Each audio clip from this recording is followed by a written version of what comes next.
اتنی بات کرنے کے بعد مجمع میں موجود لوگوں میں سے کسی نے بھی حضور کی تصدیق نہیں کی. یا دوسری دعوت تھی. پہلے تو سیدہ خدیجہ الکبریٰ علیہ السلام اور مولا کائنات وہ تو اس میں دائرے میں داخل ہو چکے تھے. اب یہ دوسری دعوت تھی. دوسری دعوت میں وہ لوگ جو سامنے کھڑے تھے ان میں سے کسی نے بھی تصدیق نہیں کی. کیوں؟ اس لیے کہ تصدیق کرنے والا اس مجمع میں موجود ہی نہیں تھا، یعنی حضرت ابوبکر صدیق وہ اس مجمع میں نہیں تھے. وہ کہیں گئے ہوئے تھے. کہاں گئے ہوئے تھے یہ حدیث مبارکہ ہے. راوی اس کے حضرت عبداللہ ابن مسعود ہیں رضی اللہ تعالیٰ عنہ. اور جس کتاب سے میں آپ کو سنا رہا ہوں بڑی سکہ بند کتاب ہے. اس کتاب کا نام ہے اوسط الغابہ فی معرفت صحابہ. اسماء الرجال کی یہ کتاب ہے ابن اسیر کی. اس میں حضرت عبداللہ ابن مسعود بیان کرتے ہیں قال ابو بکر صدیق انہو خرج الی الیمن. وہ فرماتے ہیں ان دنوں حضرت ابو بکر یمن والی سائڈ پر تھے، کاروبار کے سلسلے میں گئے ہوئے تھے. قبل ان یبعث النبی صلی اللہ علیہ وسلم، حضور اسلام کی بعثت سے پہلے وہ ادھر چلے گئے. یعنی یہ جو اعلان تھا اس اعلان سے پہلے یمن میں جا کے بہت سارے لوگوں کو وہ ملے جن میں بڑے بڑے اس دور کے علماء تھے، روحانی لوگ تھے، شیوخ تھے. ان کو ملے. ایک شیخ کے پاس گئے تو اس کا حلقہ ایسے لگا ہوا تھا تو پیچھے بیٹھ گئے.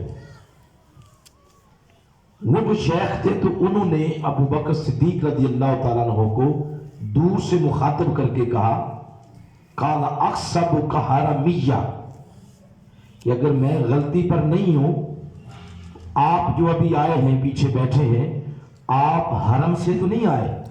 اللہ. قال قلت نعم انا من حرم من اہل الحرم. تو حضرت ابو بکر فرماتے ہیں میں نے آگے سے کہا میں حرم سے ہوں. اللہ. پھر انہوں نے کہا اقصب قریشیہ، کیا آپ قریشی ہیں؟ قلت نعم، میں نے کہا میں انا من قریش.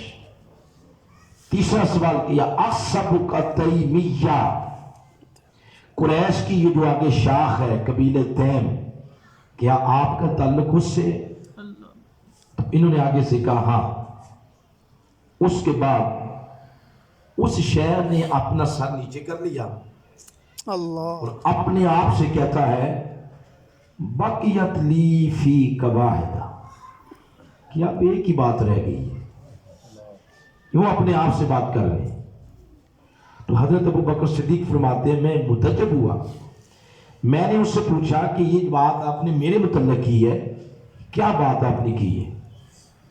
تو انہوں نے آگے سے کہا کہ تکشف عن بطنک، آپ اپنے پیٹ سے قمیض ہٹا سکتے ہیں؟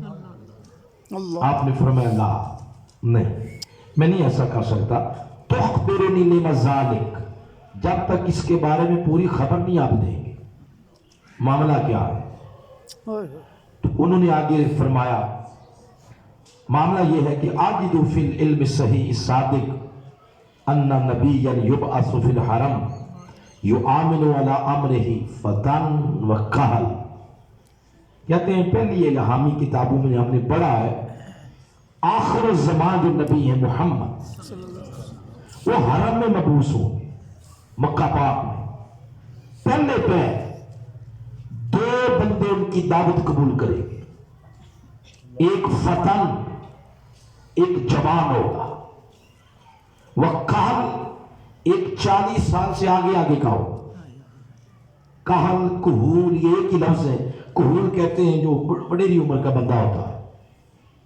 وہ کہنے لگے جہاں تک تو فتن کا تعلق ہے تو وہ تو آپ نہیں نظر آ رہے. اس سے اشارہ مولا کائنات کی طرف. پھر کہتے ہیں کہ آپ وڈیری عمر کے لگ رہے ہیں، وہ جو وڈیری عمر کا بندہ اس کے پیٹ پر اس کے ناف کے دائیں بائیں آگے پیچھے ایک کالے تل کا نشان ہوگا، میں وہ دیکھنا چاہتا ہوں۔ حضرت ابو بکر فرماتے ہیں میں نے پھر کشفت لہو عن بطنی، اپنے پیٹ سے وہ پردہ قمیض ہٹائی، راء شامۃ سوداء فوق سرتی، واقعتاً میری ناف کے اوپر ایک کالے تل کا نشان تھا۔ وہ شیخ اپنی جگہ سے کھڑے ہو گئے، کہتے انت ہوا ورب الکعبہ، رب کعبہ کی عزت کی قسم تو وہی بندہ۔ اللہ اللہ پھر آگے سلام لیا اور حال چال مزید قریب ہوئے، باتیں ہوئی۔ حضرت ابو بکر فرماتے ہیں کہ میں نے پھر وہاں سے اجازت لیا، اپنے کاروبار کے سلسلے میں پھر آ گیا۔ جب میرا مال تجارت بک گیا، واپسی پر میں نے ارادہ کیا آتی تو شیخ علی اودعہ کہ الوداعی ملاقات کر لیں۔ جب میں الوداعی ملاقات کے لیے گیا تو فقال احامل انی ابیاتن من الشعر، وہ کہتے ہیں کہ جوان آپ، میں نے کچھ شعر لکھے ہیں اس نبی کی شان میں، نعت لکھی ہے، یہ میری طرف سے آپ انہیں پہنچا دیں گے؟ تو کہتے ہیں میں نے وہ شعر لے لیے، اپنی پاکٹ میں ڈال لیے، گھر آ گیا، رخت سفر باندھا واپسی کا۔ جب مکہ المکرمہ کی آبادی کے قریب پہنچا تو میں نے دیکھا کہ رستوں میں بندے بیٹھے ہوئے ہیں، کوئی ادھر کوئی ادھر کوئی ادھر، مجھے بڑی عجیب نظروں سے دیکھ رہے ہیں۔ آگے گیا تو دیکھا کہ پورا جتھا بیٹھا ہوا، اس میں عقبہ بن ابی معیط ہے، شیبہ ہے، ربیعہ ہے، ابو جہل ہے، ابو البختری ہے، اور صنادید قریش، یعنی قریش کے بڑے بڑے سردار مجھے دیکھتے ہی کھڑے ہو گئے۔ اور ابو جہل آ گیا اور کہتے ہیں حل نابتکم نائبہ، تمہیں کوئی بات نہیں پتہ چلی ہے یا کوئی نہیں؟ کہتے ہیں نہیں۔ تو نے کہا کہ حالات تو مکہ کے بہت بدل چکے ہیں، مکہ کے حالات اب وہ نہیں رہے جو آپ چھوڑ کے گئے تھے۔ آپ پوچھتے ہیں کیا ہوا ہے؟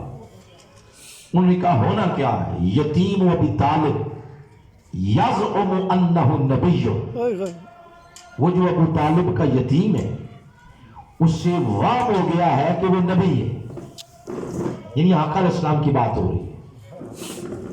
یہاں پر بڑی غور طلب بات، انہوں نے آقا علیہ السلام کی نسبت آپ کے والد محترم حضرت عبداللہ کی طرف نہیں کی، حضرت ابو طالب علیہ السلام کی طرف کی۔ یعنی اس دور کے کفار بھی آقا علیہ السلام کو حضرت ابو طالب کی نسبت سے بلاتے تھے۔ ایک ہم ہیں، ہم انہیں مسلمان ہی نہیں سمجھتے، جو انہیں مسلمان نہیں سمجھتا وہ اپنے ایمان کی خبر لے ذرا، میں کہا خیر۔ تو انہوں نے کہا کہ ان کو واضح ہو گیا کہ وہ نبی ہے، تو ہم نے نہیں مانا۔ انت منتظر نبی، ہم آپ کے انتظار میں ہیں کہ آپ جو رائے دیں گے، انت الغایہ والکفایہ، وہی حتمی اور فیصلہ کن ہوگی۔ اس پر پھر حضرت ابو بکر فرماتے ہیں کہ صرف میں پھر پہلے ذرا ان سے مل لوں۔ چلے گئے۔ آقا علیہ السلام حضرت خدیجہ الکبریٰ علیہ السلام کے گھر میں تھے، انہوں نے دروازے پہ دستک دی، خرج الیہ، حضور باہر تشریف فرمائے۔ حضرت ابو بکر فرماتے ہیں میں نے پوچھا یا محمد صلی اللہ علیہ وسلم، میں نے سنا ہے ترکت دین آبائک و اجدادک، آپ نے اپنے آباء و اجداد کا دین چھوڑ دیا ہے۔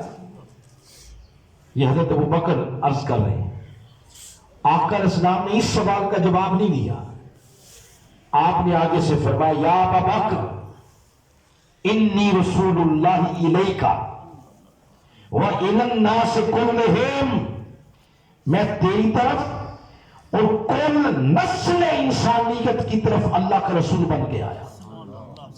فَآمِن بِاللَّهِ، اب اللہ پر تو ایمان لا۔ یہاں پر لفظوں پر غور کریں، حضور علیہ السلام نے فرمایا میں تیری طرف اور نسل انسانیت کی طرف اللہ کا رسول بن کے آیا ہوں۔ تو اگر حضور یہ نہ فرماتے، تیری طرف یہ نہ فرماتے